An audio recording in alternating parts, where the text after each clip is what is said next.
Well, a couple weeks ago for the July 4th weekend, my family and I went to one of the greatest beaches in all the United States of America, Port Aransas. It is fantastic. Right? There we go. Yeah, a couple. Yeah, we love going to Port A. It's something our family does, year after year. And so Jill and I were there. In fact, here's a picture of 4 of our 5 boys in Port A. And the reason why our 5th son, Sam, wasn't there is because he was back in Austin doing some work. But if you guys don't know my family, over here, that's Michael showing off his 6-pack, kind of like his father, kind of like that, And then we got Luke kind of like acting like a vampire to his brother there, Timbo. And then in the pink swim trunks, that is Big John. And that's my boys right there. And so we were hanging out, in Port A, having a good time, playing, cornhole, washers, the whole thing, fishing. My boys love to fish. In fact, Timbo and Big John and the Pink Shores, they fish all the time. And while we were there, Big John caught the most unique fish. And not only was it unique, it was massive. In fact, you guys want to see a picture? Here we go. Look at this. This was awesome. Look at the fish he caught, right? There's Big John. Now, we are in church, and I just lied to you, so time of confession, it's not that big. It was tiny. And but it was the most unique fish, like, for real. Like, when he caught it, brought it looked like this piece of silver, and it was like, just razor thin. I'm looking at it going, man, that is wild. But guys, we had a great time. We had a lot of fun there. And during the time, July 4th, I think it was that Monday, we're at the beach, we're hanging out, and I'm watching, my boys, Timbo's girlfriend Julie's there, and they're all having fun, and they're fishing, and then I'm looking at Jill, and I'm looking at her going, man, she is so beautiful and so amazing. And I'm watching all of this, and I go and I sit down in my beach chair next to our car, and then I get a text from Sam, my oldest son, who wasn't able to make it. And he's just sending like encouraging things. And I was like, man, I'm missing you. And I wish you were here. And it was like this moment that I looked at everything. I'm looking at the ocean and God's creation that just declares his goodness. And I'm like, gosh, everything around is so good. I mean, I had so much hope and so much optimism and so much momentum in that moment. It felt like there were tons of wind in the sails of my life. In fact, it was such a cool moment, like for real, that I said to myself, you need to take a picture of this moment because you got to savor this stuff. And in fact, here's a picture of that moment. And in case you're curious about my toes and what they look like, they're just right there. Take a look. Right? Oh, yeah. I don't know. Anyways, so I took a picture and I just said, man, Buck, you've got to savor this moment because it is one of those moments that it was like everything seems so good. Everything seems so right. And I love that. And I love that reality about life. But if you paused and you hit the rewind button and you went back several years ago, I remember Jill and I several years ago were just a few hundred yards away from here at Serrano's, a Mexican food place. And we were having a conversation about life. And there was very little hope that I had in that conversation. The wind was taken out of our marriage sails. It felt like the wind was taken out of parenting sails. It just felt like in life, I was looking around at my life and I just kind of lost direction and kind of lost hope for the future. And I remember sitting there with Jill at Serrano's just going, here's all the things I want to do as a result of feeling a lack of hope or feeling like there's no wind in my sails, but I know that's just going to make life more complicated. As I think about those two realities, it's amazing to think that happens in life.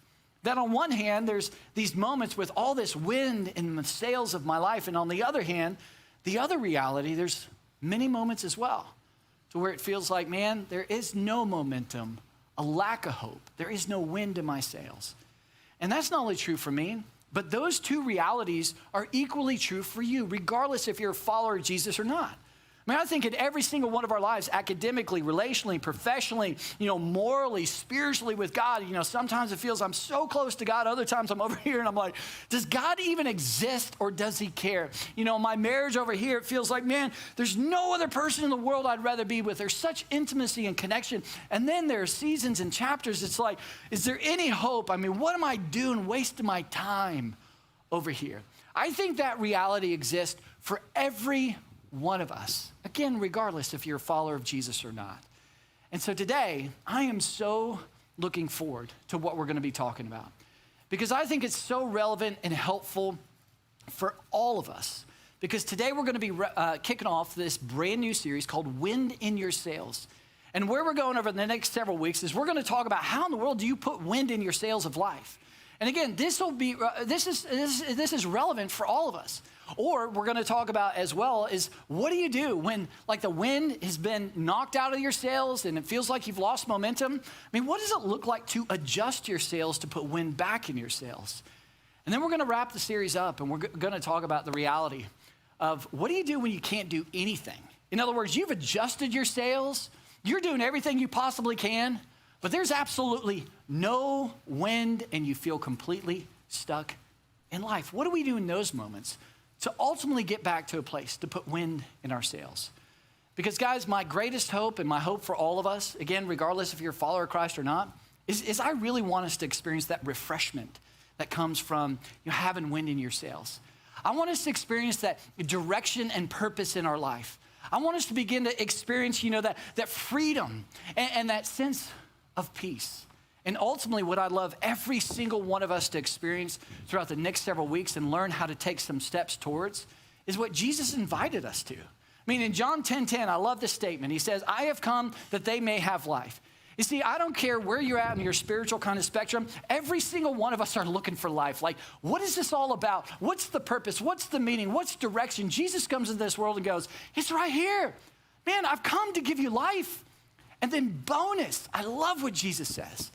I've come to give you life and life to the full. Not just this boring, apathetic, very religious, rigid kind of life. Come on. I'm the creator, the author of life, man. I've invited you into something so good. And that's his invitation. And my greatest hope for all of us is that we take a step and discover how to take a step to actually begin to experience life and life to the full. So listen, over the next several weeks, got to be straight up with you. We're going to have fun together. We're going to laugh together. We're going to do some good things together. But over the next several weeks, we're also going to have some challenging conversations. I'm going to lean in a little bit, and you're going to want to push back, and that's totally fair. And the reason why we're going to have some challenging conversations over the next couple of weeks is, guys, listen, I would love for today to be a day or, next several weeks that, hey, you just come and you just feel wonderful. And I want you to feel wonderful. And you walk out, and for 24 hours, you feel great. 48 hours, you feel great. That's great. And it helps my insecurities if you like me and you're like, oh, he is wonderful. But I'm more interested in having sustained wind in the sails of your life. Not just for 24 or 48 hours, but 3 months from now, 3 years from now, 10 years from now. How in the world do we move into what Jesus invited us into to have that sustained life and life to the full? So as a result, we are going to have some challenging conversations. And today as we jump in, I want to talk about something so relevant, so prevalent in every one of our lives, again, regardless if you're a follower of Jesus or not. It's something we all struggle with. Today I want to talk about one word, and the word is blame. Is blame. You see, any time that you lose wind out of your sails, or you lose momentum in life, maybe relationally in your marriage, or maybe with your mom or dad, or maybe in a dating relationship, or maybe at school, or maybe at work with your boss, anytime you kind of lose that momentum, there is a tendency and a temptation in all of us is to blame. We want to blame. And guys, I'm with you. I'm part of you. I get this. I mean, the reason why we blame is because truthfully, it's not your fault. It's really not. I mean, she's the one who left. He's the one who fell in love with the bottle. I mean, your boss is so dang dishonest in the whole industry. I mean, it's not your fault. I mean, financially, are you kidding me? Who could have planned all this inflation and the stock market and everything? I mean, it's not your fault. And I get it. I mean, that's part of the whole discussion. We're going to talk about that. But that's part of why we blame, because we look at the situation, we look at, hey, momentum's been lost. Hey, I'm looking at her, I'm looking at him, I'm looking at them. It's not my fault, so we naturally blame. The other reason why we blame is because it's a better story to tell. I mean, come on. Who wants to tell a story of, here's my part, here's how I screwed up. I mean, it's your fault, but why am I saying I've screwed up? Why am I owning my piece? I mean, you should be owning your piece. I mean, it's just a better story to tell. So we blame. And plus, blame is a way that avoids change. The more we blame, the less we have to change. And I get it, because again, if it's your fault, if you did it, if she's doing that, if you've told her 100 times, told him 100 times, and he just keeps doing the same thing over and over, it's your fault. You're the one who needs to change, so why wouldn't I blame? And I only say that to say, guys, I get and I understand, I'm part of you. I understand why we blame. But here's the thing you got to lean into and you got to consider, is that when it comes to putting wind in our sails, your best bet to do that, to put wind back in your sails, is to own your piece of the past. Or to say it a different way, if you're looking at your life, all these different areas of your life, and some of the sails are flapping and you're losing some of the wind, losing some of the momentum, well, it's really important to know your best bet to keep the wind in your sails is to own your piece of the pie. Now, it's not emotionally satisfying to own your piece of the pie or your piece of the past. That's not emotionally satisfying. That requires an enormous amount of humility. That requires you to kind of be vulnerable and go like, your fault again, right? But I'm telling you, it's our way forward. I mean, I remember I was reminded of this I was very aware of this several years ago. I was back to the story with Jill and being at Serrano's, and where, there was this season where it's like, man, there's just no wind in our sails in our marriage, no wind in our sails in a lot of areas of life. And so I remember at that time I was talking to my counselor, and I told my counselor in this particular session, I said, hey, can I just share with you what's going on in my marriage? Can I share with you the ways that I feel like I've been hurt? Can I share with you kind of what's going on? And then would you be willing to reflect back to me what you hear? And my counselor said, Buck, your time, and if that's what you want to do, go for it. And so I began to share my story in, 15, 20, 25 minutes. If you've come to Northpoint, I like to talk. And so, I'm just sharing my story, and here's everything that's going on, and here's what I'm experiencing, and here's the emotion, and I'm labeling Jill, and here's what, this whole thing. And I get done with the story, and what my counselor reflects back to me is something I'll never forget. In fact, I wrote it down verbatim, what she said. And here's what she said to me. She said, Buck, I'm surprised. I'm like, you're surprised because of how hurt I am? You're surprised because of what she did? No. I'm surprised because not one time did I hear about you. It's interesting that you present yourself to me, Buck, in the best possible light. My concern is that I didn't hear about you. You see, when you told me your story at that macro level, you told me about what's going on, and there's lots of legitimate things that are happening. I get it. But you present yourself in the best possible way. It's like when you approached Jill, it was just such a soft tone. You were so empathetic. It was just like, hey, sweetie. When you hold that big fight over here, and you were just like so patient, you listened the whole. That's how you present. Do you know you present yourself in that way? And Buck, my biggest concern, not one time did I hear you own your piece. What are you responsible for? What about you? And then she said, Buck, until you get there, until you can own your piece of the past, you will not experience that momentum in your marriage. You gotta own your piece of the past, because when you begin to own your piece of the past, as hard as it is, as ashamed or difficult and emotionally unsatisfying as it may be, you gotta do it, because it leads to life. It leads to putting the wind in the sails of your life. And that's the thing we long for. That's the thing we all desire in life. So here's the deal.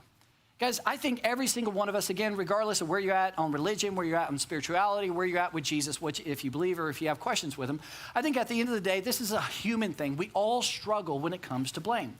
And I think one of the reasons why we struggle is because we are connected to this very ancient story of two historical and biblical people named Adam and Eve. Now, I don't know where you land on Adam and Eve. You could be on one hand over here and say it's myth, it's fairy tale, it's not true. You could be on the other hand over here and say it's true, it's literal, I think it's right. Where I land and where followers of Jesus typically land is that it's real. These are real historical people. And the reason why we land there is not because the Bible says so. It's far better than that. The reason why we land there is because Jesus took Adam and Eve seriously. And if a man could predict his own death and resurrection and then go do it and pull it off, you just kind of go with whatever he says. So we're like, all right, I guess, these are historical people. Now, again, my point is this, wherever you land on that, what I want you to do is lean in, because we begin to discover from these ancient stories some wisdom and insight as to why we do what we do and why we struggle in the ways that we struggle. So for all of us, take a look and look at what happened in the very beginning. The whole story starts this way. Genesis chapter 1, it says, so God created mankind in his own image. In the image of God, he created them, male and female. He created them. Now, I love this because this is one of the foundational things for our church here at Northpoint. And one of the things we say all the time, you hear it if you've come here, is that you have incredible worth and value. And the reason you have incredible worth and value, you can look at yourself every single morning in the mirror and go, I have incredible worth and value, is not because of what you've accomplished, not because of how much money you have, not because of your IQ, not because of your title, not because of your business success or your social media success or sports or how many people like you. That has nothing to do with it. The reason why we say you have incredible worth and value, intrinsic worth and value, is because you are made in the image of God. And that is a foundational truth to understand because it allows you to wake up every day and to know foundationally, I have worth and value. At the very beginning, you were made in the image of God. Male and female, he created them. And he created us with a purpose. What was the purpose? Well, it goes on to tell us to be fruitful and multiply, to fill the earth and govern it. In other words, to go reproduce, to have babies. Now, here's one of the things, this is a side note, don't have time to unpack it, but I think it's important to hear. Listen, at the end of the day, from the very beginning, God is 100% pro-sex. And I think it's important to hear that from the church, that you are not even anywhere close to as sexual, perhaps, as God created you to be. Now, when he created us in the very beginning, he created us with a context, sex in a context. And part of the context, part of the purpose of sex is procreation. It's really important to know. Now, you may go, well, that's interesting. I'm glad to hear that, God is pro-sex. That's a wonderful thing. And that sex has a context. But what about the commands? Aren't the commands what give it the context? Where are all the commands at the beginning? Where's the 10 commandments? If you've grown up in church, maybe you've heard of the 613 commandments. Where are they? Did they come in at the very beginning? Well, here's what you've got to know. In the very beginning, there was not 10 commandments. There was just one. This is fascinating. There's a reason behind this. Look at this. What's the one commandment? So in the very beginning, the Lord commanded the man, saying, from any tree of the garden you may freely eat, but from the tree of the knowledge of good and evil you shall not eat, for on that day that you eat from it, you will certainly die. So the question becomes, why did God put a tree in the garden?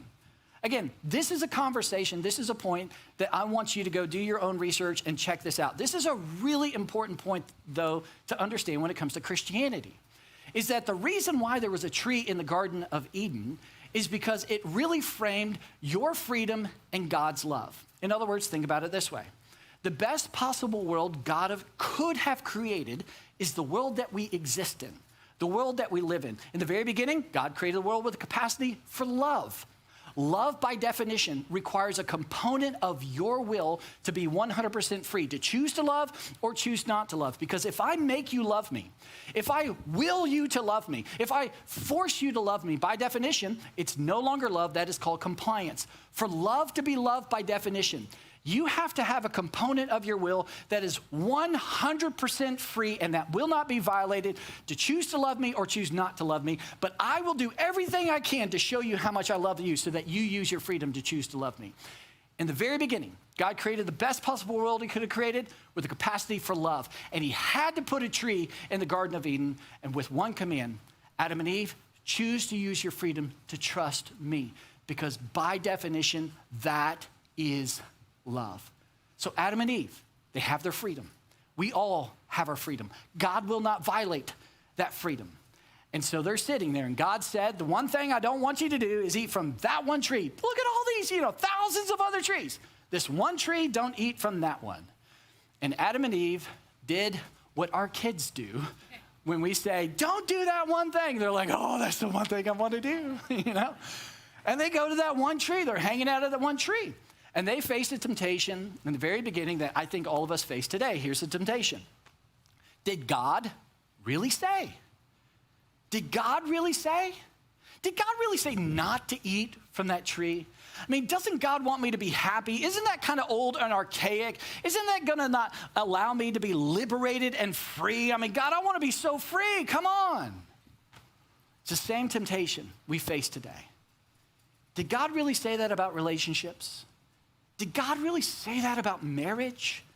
Did God really say that about morality? Did God really say that about dating? Did God really say that about sexuality? Did God really say? That is the same temptation we face, and they faced that temptation. And they gave in. And they convinced themselves, hey, God didn't really, that's not what he meant. What he meant, he wants us to be happy, so we're going to do what we want to do. And they did what they wanted to do, and they operated outside of God's creation, outside of God's design, which by definition of sin, and they did what they wanted. And as a result of their sin, brokenness came throughout the world. God's judgment came upon the world, and that's why we see so many things we see today. Now again, if you're not a God follower, if you're not a Jesus follower, you have your own explanation as to why we see what we see today. You turn on the news, and every single day, you have to have some sort of explanation why there's such atrocities, why there's such evil throughout the world. Every day, it's not stopping. What's your explanation? For followers of Jesus, we would say our explanation is that in the beginning, Adam and Eve sinned. And ever since, we have all done the same and contributed to the brokenness of the world. So Adam and Eve, they sin. And then the story continues. Look at this. It says, then the man and his wife heard the sound of the Lord as he was walking in the garden in the cool of the day. And they hid from the Lord God among the trees of the garden. Now that's, to me, a little bit comical because God created the garden. They're hiding in the garden he created, and he knows every space in the garden. He knows exactly where they're at, but they're hiding. They're like, oh my gosh. That is very unsmart because he's the creator of all things. But it gives us insight. This is why I love this ancient literature. It gives us insight to something you do and I do. That when we operate outside of God's design, when perhaps we lose momentum, the wind from our sails, we have a tendency to hide. And do you know why we hide? Because we want to avoid shame and guilt. Do you know why we hide? Because we don't want to change. That takes work. Gosh, hiding avoids change. So we're going to hide, and we're going to say, no, I don't want to look at that, or I don't want to deal with that. And all of that started in the very beginning, and we are connected to their story. So they're hiding, and then what happens? Well, it continues. But the Lord God called to the man, and he said, where are you? Where are you? And then, calls out, and the story continues, and he says this. He says, have you eaten from the tree that I commanded you not to eat from? This is the one thing that I commanded you not to eat from. And what I love about this section of ancient literature is when Adam and Eve sinned, God went looking for them. That's really important to understand. That not fire from heaven and lightning bolts. God went looking for them, not to put them over his knee, but because he loves them. And in the same way, you need to know that God is looking for you. And so God's looking, calling out, and then he says to Adam, Adam, did you violate, my creation? That one command I gave you, did you break my command? In other words, giving Adam an opportunity to be responsible, giving Adam an opportunity to step up and say, okay, I'm going to own my piece of the past. So what did Adam do? Well, it's awesome. I love what he did. Look at how Adam responded. Adam said, yes, I did. I take full responsibility for my lack of leadership and my actions. Do with me, Father, as you will, but leave Eve out of this. She's totally innocent. Is that what he said? You should look at the reference. It's Genesis 3:77. Now, this is the reasons I tell you to read your Bible, because you keep your pastor honest, because that's not in the Bible at all. That's not anything what he said, nowhere remote. In fact, what Adam did when God gave him an opportunity to own his piece of the past, Adam did what you do and I do, or at least we have a temptation to. He blamed. He blamed. Not my fault. Now, if you haven't been paying attention, I want you to lean in on what happens next, because this explains so much of our realities. Here's what he says. Adam blames. He says, the man said, the woman you put here, God, with me, she gave me some fruit from the tree, and I ate it. In other words, listen, here's the deal. God, you created her. I mean, you took part of it. You created her.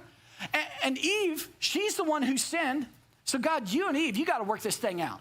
Once you guys work it all out, then you can come to me. Maybe I'll forgive you at that point. But here's the thing, guys. Come on. Lean in a little bit. This is true. This is absolutely true what Adam is saying. The problem is, it's just not the whole truth. It's not the whole truth. And I think we have that same kind of tendency, that whenever we lose the wind in our sails and things aren't going well, and we're like, hey, you know, my marriage with my kids, finances, professionally, academically, dating, whatever it may be, we have a tendency to tell the truth, but just not the whole truth. And that is extraordinarily dangerous, and let me show you why. Because here's the thing. You see, when it comes to blame, we can't blame our way into a better future. You can blame your way into the future. You just can't blame your way into a better future. Or think about it this way, is that when it comes to blame, blame enables us to smuggle our issues into our future. What do I mean by that? Well, take a look at this. You know, imagine this. Imagine that every single one of us have this backpack of life, right? And every one of us, we take this backpack of life, and the second we wake up in the morning, we put this backpack on, every one of us. And what we have a tendency to do is that when we lose momentum, the wind's out of our sails, we're losing hope, our tendency is to blame. Our tendency is to go, I mean, he's the one, she's the one, they're the one, my boss is so dishonest, my teacher's so unfair, and I get it, and that's true. It's just not the whole truth. Maybe it's 90% true. Maybe it's 99% true. Maybe it's 70% true. But if we don't tell the whole truth and we don't own our piece of the past, what we end up doing is going, well, you know, I told 90%, but the 10% are all my control issues. Well, we just put that in our backpack of life. And then here's all the fear, and you know, all the fear that I've got working, and so it's creating all this worry and anxiety. Well, we just put that in our backpack of life. And here's my insecurities, we put that in there. Here's my anger, we put that in there. We smuggle it in. Or here's my lust, we smuggle all these things in. And then what do we do? Zip up our backpack, because we wake up the next day, and when we zip up our backpack, we put it on. And we walk in to our marriage. We walk into our dating relationship. We walk into school. We walk into work. We walk into making decisions financially. We walk into making decisions morally. We walk into church. And all of a sudden, we're carrying all this stuff with us. And as a result of carrying and smuggling this in our past, we begin to repeat our past. In fact, that's the danger of blame. Blame sets us up for repeat performance. Then all of a sudden, like our second marriage, is so much like our first marriage. I mean, all women are this way. All men are this way. I mean, you know, my spiritual experience in this church, I mean, all of a sudden they're doing the same thing in that church. I mean, what's the point of church? It's ridiculous. They're just not fill in the blank. All of a sudden, morally, I mean, whatever I try, I just cannot break this habit. And before long, because we smuggle the things of our past into our present, it makes our decisions not as good. And as a result, the emotions go up because now there's lack of momentum, and now I'm angry, or now I'm more hurt as a result. And when emotions are high, clarity is low. In fact, I love what Jesus says. He says these two things are completely related. Matthew 5:8. Look at this. He says, blessed are the pure in heart, for they will see clearly. There's a connection, a relationship between clarity and purity. And that when you begin to look at what's going on here, when you begin to go, hey, I'm going to own my piece of the past, I'm going to be honest, I'm going to deal with what's really going on, the whole truth, it provides clarity. Clarity helps you make better decisions. so that what happened last time perhaps will not happen this time. And it begins to put the wind back in your sails. The point I'm trying to make as we think about all this is this. If we're going to put wind back in our sails, we've got to adjust our sails. So the question becomes, well, how do you adjust them? Well, you've got to own your piece of the past. You have to own your piece of the past. What does this look like? Well, it looks like going, okay, I'm going to do the thing that's extraordinarily emotionally unsatisfying. I'm going to do the thing that's going to require me to be so authentic and so brave. You know what I'm going to do? I'm going to create my circle of blame, and I'm going to begin to think about, what's my responsibility? What can I own? And perhaps we go, hey, here's 50-50. You know, here's what she did, here's what I did. You know, but come on, none of us do 50-50. You know, it's more like, no, here's the 25%. You know, 75% his fault, her fault, their fault. You know, it's all their fault. I mean, and you're right. You're right. Here's my 25%. But come on, if we're really talking and we're going to get honest, we don't do 25%. At least for me, perhaps, our reality maybe is more like this. It's a little piece of the pie. Is to go, come on. You know what? He's an idiot, but maybe there's a couple things. You know what? My boss, my professor, they're so dishonest. Oh my gosh. But you know what? Here's my piece of the past. You see, here's the thing. When it comes to this whole tension here, when it comes to putting wind in your sails, if you're going to put some wind in your sails, you've got to own your piece of the past. Or you could say, in order to make peace with your past, you have to own your piece of the past. I mean, that may be a cute statement to say, but guys, I'm telling you, it's true. It's experientially true. I mean, the nature of my job being a pastor, I sit on the other side of so many hard situations where there is zero wind in the sails. I'm telling you, I see this time and time and time again. You have to own your piece of the past, regardless of how hard and emotionally unsatisfying it may be. And I've seen it in my life. I mean, back to the story at Serrano's. I mean, I'm sitting there with Jill. There's no wind in the sails of our marriage. I'm sitting there with my counselor, and I'm telling her the story. My counselor finally reflects, Buck, you got to own it. And I'm like, I'm so hurt. I mean, she and on. You got to own it. And finally, I said, okay. And this is so difficult. So I sat down, and you got to write it down. And if you don't write it down, then I'm not trying to be mean here, but you're just playing games with your life. You really are. You have to write it down. And I sat there, and I began to write some things down. I said, okay, I'm hurt. Here's what's going on. Here's all the things I've labeled Jill with. But the truth is, I'm not listening. I keep saying she's not listening to me, but the truth is, I'm so hurt, I'm unwilling to listen to what she's actually saying. Man, I got to own that. The truth is, my piece of the past is, man, I use superlatives all the time. Because I'm hurt and I want to make a big point, I'll use things like, you always, you never. Oh, man, that's got to be so discouraging. What's the point of even doing if I'm going to say you never? I got to own that. That's my piece. And the truth is, Buck, you're saying some pretty hurtful things. Your words are hurtful. And I hate to admit it, but one of the things I would say to Jill over and over, tension, frustrated, I'm hurt, I'd look at her and I'd say, you are so exhausting to me. You are so exhausting. I got to own that. That's my piece of the past. Everything about that effort, the activity of owning my piece of the past was completely emotionally unsatisfying. But it began to give me clarity because I'm not smuggling that into our marriage any longer. That's on me. That's my part. It began to adjust the sails of our marriage over time to where just a couple weeks ago I could sit on the beach and say, man, I don't think there could be more wind in our sails. You see, for you and I, if we're going to adjust our sails, we've got to own our piece of the past. And so I'm so committed for all of us, regardless if you're a follower of Jesus or not, because this is our step forward to do it, that as you walk out today, I'm going to give you something helpful. We're going to give you this little card right here. It's called the Circle of Blame card.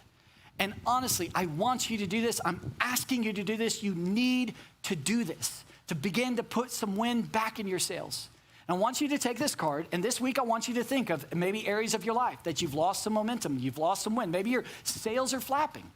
I want you to sit down, and I want you to be honest. This is going to require an enormous amount of humility, which means your pride has got to go out the window. This is going to require humility, and I want you to begin to say, hey, I'm going to put my line, I'm going to put my piece of the past in there. And maybe, perhaps, just to get us thinking, you'd say something I'm going to put, you'd put on this bottom line, you'd say, I put my identity in the wrong thing. That's my piece. I put my identity in my work. I put my identity in my control. I put my identity in my money. I put my identity in being liked. I put my identity in my accomplishments. And as a result, I wasn't present with you. I wasn't present with them. I put my identity in the wrong things. It's not on you. It's on me. Or for example, maybe to say, people I trusted warned me, but I didn't listen. I mean, my mom continued to warn me. My dad continued to warn me. I mean, the pastor, my small group, that counselor continued to warn me. You know what that is? That's pride. That's my pride. I got to figure out where in the heck is all that pride coming from? Because I got a lot of pride in my life. You got to own it. Or perhaps one last example. I knew I should have gone to counseling. Buck, you keep talking about counseling, I hear, but every time I hear about counseling, I'm like, that's weak. That's not a sign of strength. I can handle this. I'm fine. I don't need anything. I'm just doing fine. Well, ask your wife if you're doing fine. Ask your husband. Ask somebody who may be willing to be honest with you. Because here's the thing. So many times, the issues that we're facing in our marriage, the issues we're facing in our relationships have very little to do with our marriage, our current relationships, and everything to do with mom issues and dad issues. My counselor told me all the time, which I did not believe, that, Buck, your way forward is your way back.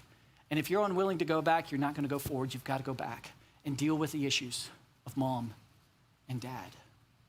My point is that if we're going to adjust our sails to put some wind in our sails, we've got to own our piece of the past. And you make peace with your past by owning your piece of the past. That's what leads to experiencing that refreshment, that direction, that begins to experience that freedom. That's what begins to allow you to experience what Jesus invited you to experience, life and life to the full.